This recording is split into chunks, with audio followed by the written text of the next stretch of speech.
I'd like to welcome you to the Author's Corner, and we're here today with Robert LoDolce, the author of The Praying Atheist, an interesting new book that's about to be released. And I want to welcome you. Thank you. And I'd like to talk a little bit about one of your chapters in the book, It's Only Natural. So how did you come up with this whole natural idea?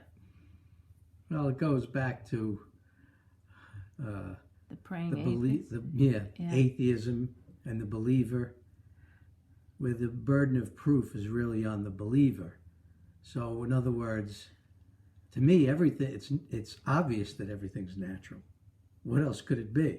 And yet, because in our culture, a lot of people would say that as because they believe in God or a higher power, then they have to create a different category for me because I don't have their belief. To me, that's kind of ridiculous. Mm-hmm. It's like if somebody doesn't believe in Santa Claus, do I have to be a non-Santa Clausist? I mean, that's your belief. So to me, it's really a no-brainer. Things are natural. How could they be anything else? So in talking about the natural things, you talk about the Goldilocks zone. What do you mean by that?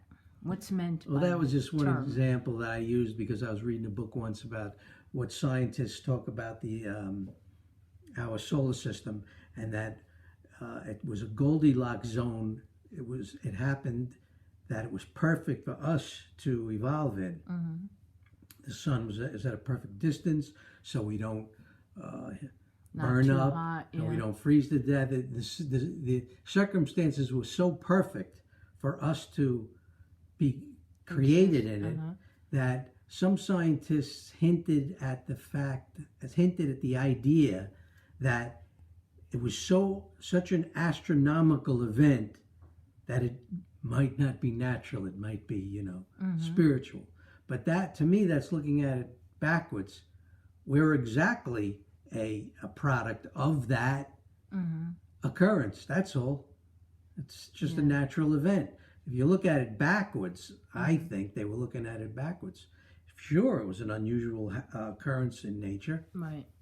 And so are we.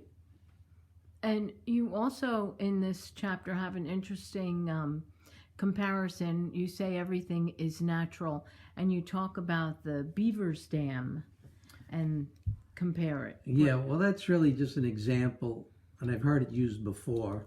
It really just shows how when an animal builds something, a dam can cut wood with its teeth. It can change its environment and build a physical thing, a dam, and change its environment so it works better for his survival or its survival.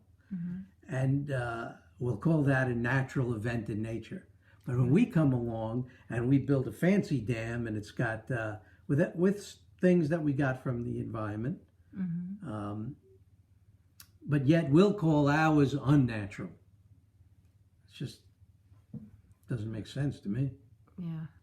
So you think that our dam that's built, it all has products from the earth, so you're saying it's still all natural. It always is products. We don't get their products from anywhere else. Yeah. Yeah. Well, that's very interesting. And I want to thank you for being here today.